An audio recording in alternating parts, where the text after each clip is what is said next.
എന്താണ് Doppler effect? അപ്പോൾ ഇവിടെ ഒരു ആംബുലൻസ് ഉണ്ട്.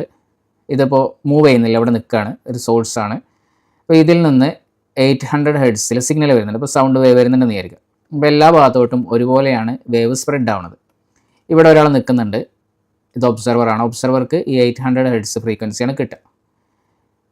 ഇനി ആംബുലൻസ് മൂവ് ചെയ്യുന്നുണ്ടെങ്കിൽ ഈ ഒരു ഫ്രീക്വൻസിയിൽ വ്യത്യാസം വരും. അതാണ് ഡോപ്ലർ എഫക്റ്റ് പറയുന്നത്. ആംബുലൻസ് ഇയാൾ അടുത്തോട്ട് വരികയാണെങ്കിൽ ഇയാൾക്ക് കിട്ടുന്ന ഫ്രീക്വൻസി, ഇയാളിലോട്ട് എത്തുന്ന ഫ്രീക്വൻസി 800 ഹെർട്സിൽ കൂടും.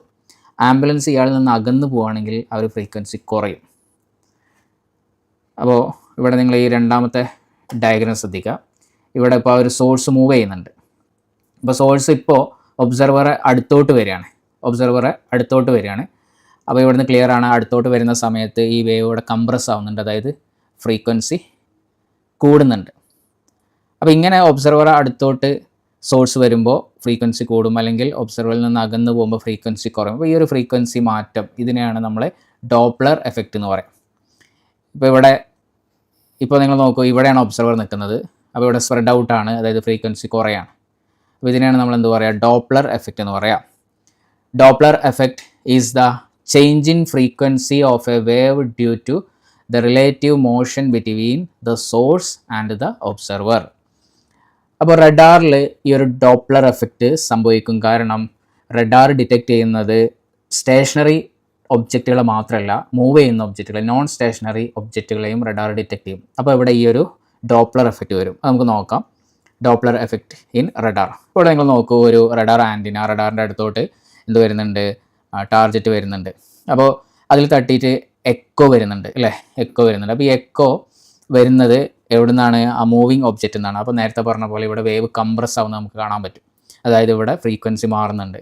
ശരിക്കും വരേണ്ട എക്കോ, ഇപ്പോൾ ഫിക്സഡ് ഒബ്ജക്റ്റ് ആണെങ്കിൽ വരേണ്ട എക്കോ ആവില്ല, മൂവിങ് ഒബ്ജക്റ്റ് ആണെങ്കിൽ. അത് അടുത്തോട്ട് വരികയാണെങ്കിൽ ആ ഫ്രീക്വൻസി കൂടും, ബിക്കോസ് ഓഫ് ഡോപ്ലർ എഫക്റ്റ്. അകന്നു പോവുകയാണെങ്കിൽ ആ ഫ്രീക്വൻസി കുറയും. അപ്പോൾ ഇവിടെ നമുക്ക് പറയാം എന്താണ്? The frequency of a radar echo signal changes based on the relative motion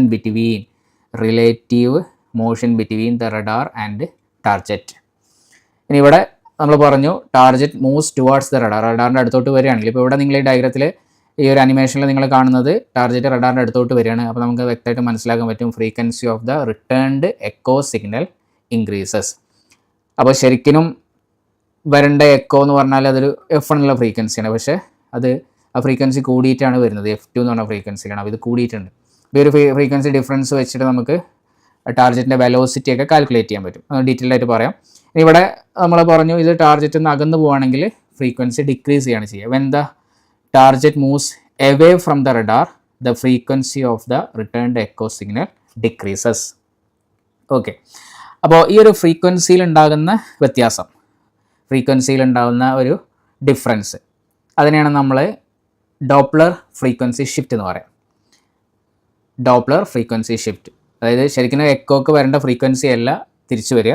frequency കൂടിയിട്ടുണ്ടാവും target അടുത്തോട്ട് വരികയാണെങ്കിൽ, അകന്നു പോവുകയാണെങ്കിൽ ഫ്രീക്വൻസി കുറഞ്ഞിട്ടുണ്ടാവും. അപ്പോൾ ആ ഒരു ഫ്രീക്വൻസി ഷിഫ്റ്റിനെയാണ് ഡോപ്ലർ ഷിഫ്റ്റ് അല്ലെങ്കിൽ ഡോപ്ലർ ഫ്രീക്വൻസി ഷിഫ്റ്റ് എന്ന് പറയുക.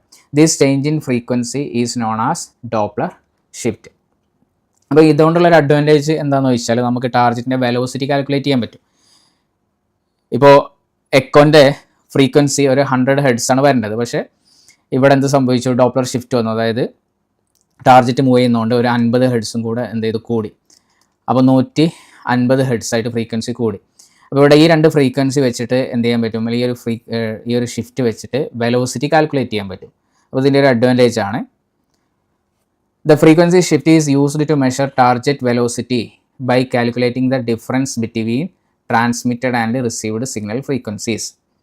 ഇപ്പോൾ ഇവിടെ ഡോപ്ലർ ഷിഫ്റ്റും വെലോസിറ്റി ഒക്കെ റിലേറ്റ് ചെയ്യുന്ന ഇക്വേഷൻ ഉണ്ട്, ഇത് നോട്ട് ചെയ്തോളൂ. FD എന്ന് പറഞ്ഞാൽ Doppler frequency shift, FD is equal to 2V cos theta by lambda. ഇപ്പോൾ V എന്ന് പറഞ്ഞാൽ ടാർജറ്റിൻ്റെ വെലോസിറ്റിയാണ്, ഈ ഒരു എയറോപ്ലെയിനിൻ്റെ വെലോസിറ്റി. ഇനി ഇവിടെ തീറ്റ എന്ന് പറഞ്ഞാൽ ടാർജറ്റും റഡാറും തമ്മിലുള്ള ആംഗിളാണ്. ലാംഡ എന്ന് പറഞ്ഞാൽ നമ്മൾ ട്രാൻസ്മിറ്റിംഗ് സിഗ്നലിൻ്റെ വേവ് ലെങ്ത് ആണ്.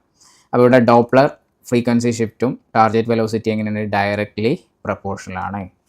ഓക്കെ.